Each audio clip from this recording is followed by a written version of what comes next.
ever get that feeling, that kind of inner nudge that says you're meant for more, that Yeah. you can rise above whatever challenge you're facing? That's the sort of powerful insight we're digging into today. We are indeed. We've got a really fascinating message outline here. It's from Pastor Dr. W.F Kumuyi, Okay. titled Winning in His Resurrection Power. Right. And this comes from the Easter Retreat and Global Crusade with Kumuyi. It was held at the Lagos HQ Church in Nigeria, Monday, April 21st, 2025. So fairly recent. Got it. And it's an outline, you said, not like a full transcript. Exactly, an outline. So think of it as a blueprint. Okay. A guide for achieving victory in life, but through the lens of faith, drawing on the Bible. Precisely.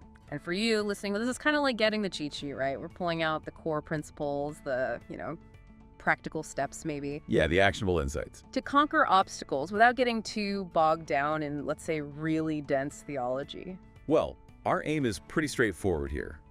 We want to explore this message and just extract the most valuable insights it offers on achieving victory. Victory in what sense? Well, it could be overcoming personal struggles, maybe navigating relationships, or even facing those bigger challenges in the world around us. Okay, so let's dive right in then. The first key idea seems to be winning through resurrection power. This is anchored in passages like Philippians 3.2 and S. Right, focusing on truly understanding Christ and the force of his resurrection. And Romans 8.37 too, declaring us more than conquerors. So what's the core message here? Well, what's particularly interesting, I think, is the idea that this isn't just a one-time thing, a one-time victory. Ah, It's presented as an ongoing reality. The message references Revelation 12.1, highlighting how our triumph is rooted in Christ, yes, but also in our personal faith journey. and commitment. And a deep commitment to our beliefs, yeah.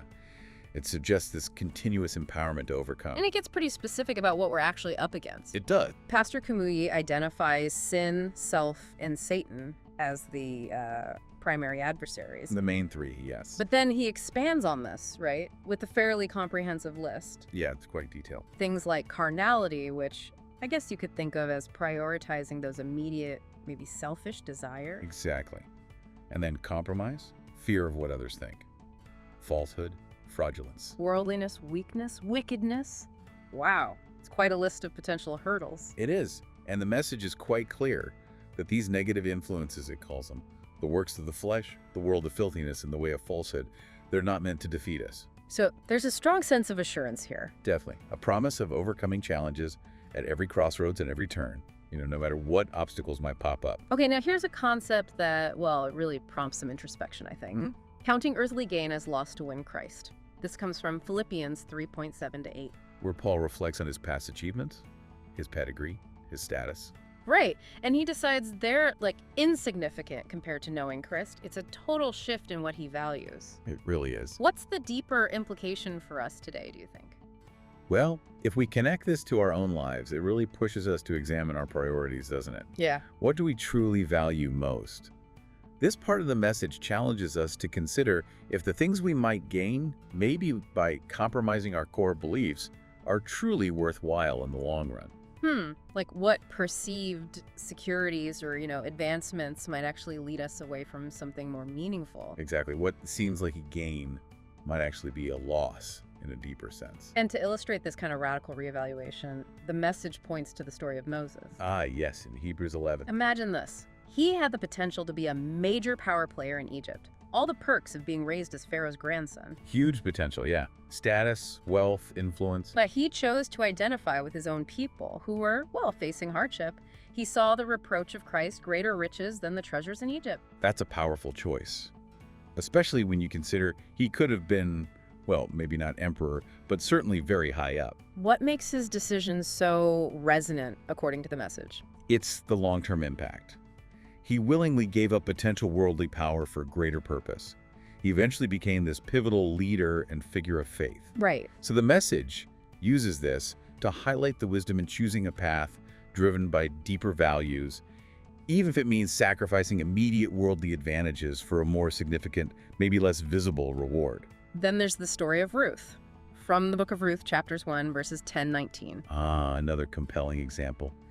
Loyalty, commitment. Yeah, when Naomi encourages her daughters-in-law to go back to their own families after tragedy strikes, one does, But Ruth. Ruth stays. She makes that incredibly powerful declaration. Whither thou goest, I will go. And where thou lodgest, I will lodge. Thy people shall be my people, and thy God my God. Just amazing commitment. And Ruth's firm decision, staying with Naomi even when it seemed to offer, well, no tangible benefit at all. Right, it looked like a bad move from a worldly perspective. It's presented as another striking example of choosing faith and loyalty above immediate comfort or security. And ultimately, this path led her to become an ancestor of Jesus. A lineage of immeasurable significance. It really underscores how seemingly small acts of faith and loyalty can have these profound, unexpected consequences. Okay, so we've looked at personal victories and really examining what we value. The message then shifts focus a bit to contending earnestly with grace and love to win our companions. It references Jude 1.3 and 1 Peter 3.1. Right. Now, this doesn't sound like it's pushing for, aggressive arguments or forceful persuasion. No, not at all. The message actually clarifies that contending for the faith isn't about getting into combative debates. Okay, so what is it then? It's more about living a life that serves as a compelling example, a life that brings about conviction through its authenticity. So it's the power of our actions and character influencing those around us. Exactly. The reference to Christian women influencing their unbelieving husbands through their conduct. From 1 Peter 3.1. Yes, that really drives this point home. It's the quiet but powerful impact of a transformed life. What's particularly noteworthy there is the emphasis on the sort of ripple effect of our daily lives. Absolutely. And the message also brings in the example of Daniel. Daniel, okay. From Daniel chapter 1, verse 8. He stood firm in his decision not to compromise his principles, not to defile himself with the king's food. And the result? He gained the respect of those around him, even the official in charge. His principled stance wasn't aggressive, but it was clear, unwavering. And then there's that unforgettable story of Shadrach, Meshach, and Abednego, Daniel chapter 3. Oh yeah, the fiery furnace. They were commanded to worship that golden statue, and they absolutely refused, even facing death. Their response to King Nebuchadnezzar in verses 16 to 18, it's just a bedrock of faith, isn't it? Totally. Our God whom we serve is able to deliver us, but if not, amazing. And their contention, as the message frames it, wasn't a verbal fight. It was a resolute, quiet stand based on their deeply held beliefs. And the outcome.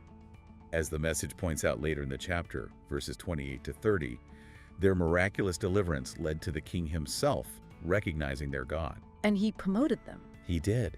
It powerfully illustrates how living according to your convictions, even silently, can have this profound impact on others, even those in power. Wow. Okay, so the final major theme is conquering entrenched godlessness in the land to win the crown. This draws from scriptures like 1 Corinthians 9.24-27 and Revelation 21.7. It sounds like a call to overcome challenges both, inside us and in the wider world. Exactly right. The metaphor of running a race with discipline with temperance in 1 Corinthians 9. Yeah, striving for an incorruptible crown. That's used to highlight the importance of self-control in our spiritual journey. The focus here seems to be on overcoming those internal battles, the things that can hinder our progress and cloud our judgment. But it's not just about our inner world, is it? Romans 12.21 encourages us to overcome evil with good. Right, urging us not to be overwhelmed by negativity or corruption we might see in society. Don't let it conquer you, basically. That's a crucial point. The message emphasizes 1 John 5.4, stating that whatsoever is born of God overcometh the world through faith. So it's a reminder of the inherent strength that we possess through faith to rise above the godlessness we might see around us. Precisely, and the promise in Revelation 21.7 that he that overcometh shall inherit all things, that offers a powerful sense of hope and purpose, doesn't it? It really does. The message also points to a whole lineage of individuals who exemplified this overcoming spirit. Yes, figures like Moses again, Joshua, Elijah, Daniel. Peter, John, it's like we're part of this continuous story, this narrative of people who faced huge challenges and came out victorious through their faith.